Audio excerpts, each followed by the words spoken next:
আমাদের প্রথম প্রজেক্টের নাম হচ্ছে ফুড স্টেপ পাওয়ার জেনারেটর। এর মাধ্যমে এখানে আমরা একটা ব্যস্ত ফুটপাত দেখিয়েছি। এই ফুটপাতের উপর দিয়ে যখন কোনো মানুষ হেঁটে যাবে তখন তাদের পায়ের চাপের কারণে বা মেকানিক্যাল প্রেসারের ফলে এখানে বিদ্যুৎ উৎপন্ন হবে। এই উৎপন্ন বিদ্যুৎটা সরাসরি চলে যাবে মূল সার্কিটে এবং এলসিডি ডিসপ্লেতে দেখা যাবে ঠিক কতটুকু বিদ্যুৎ উৎপন্ন হচ্ছে। তারপরে উৎপন্ন বিদ্যুৎটুকু আমরা ব্যাটারিতে রিচার্জেবল উপায়ে সংরক্ষণ করে রাখবো। তারপরে রাতে ফুটপাতের অন্ধকার দূর করতে, যেমন ল্যাম্পপোস্ট জ্বালাতে, দেন রাস্তার পাশে যে সিসিটিভি ক্যামেরাগুলো থাকে সেগুলো জ্বালাতে ব্যবহার করব।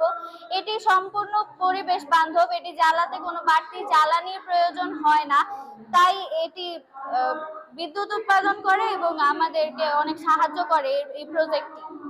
এটি কার্যকারিতা অনেক জাপান সরকার নিজের হাতে উদ্যোগ নিয়েছে যে তিনি এই প্রজেক্টটি বাস্তবায়ন করবেন। এখানে আমাদের second project trash to electricity রয়েছে। এখানে এই প্রজেক্টে 3টি মেইন অংশ রয়েছে: সোলার প্যানেল, চুল্লি আর একটা মূল লাইট বা সিগন্যাল লাইট।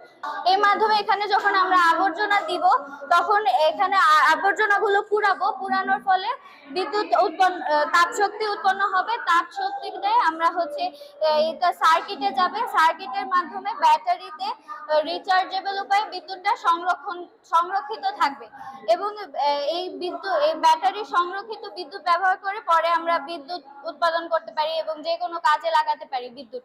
Thank you. আমরা এখানে পৃথিবীর উপরে করছি, এখানে সৌরজগৎ আছে। আমরা এখানে প্রজেক্টে বানিয়েছি পৃথিবীর উপরে, আরো কয়েকটা প্রজেক্ট রয়েছে।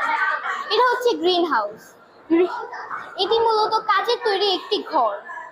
এই ঘরটি শীত প্রধান দেশের গাছগুলোকে গরম রাখতে সাহায্য করে।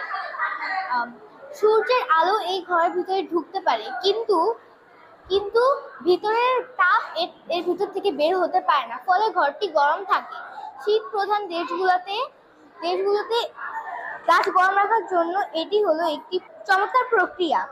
এর ফলে তীব্র ঠান্ডায়ও গাছপালা বেঁচে থাকে। এই কাঁচের ঘরে বিভিন্ন ধরনের চারা গাছ উৎপন্ন হয়। এটা হচ্ছে ভলক্যানো, যেটা যখন বাতাসে আবহাওয়া যখন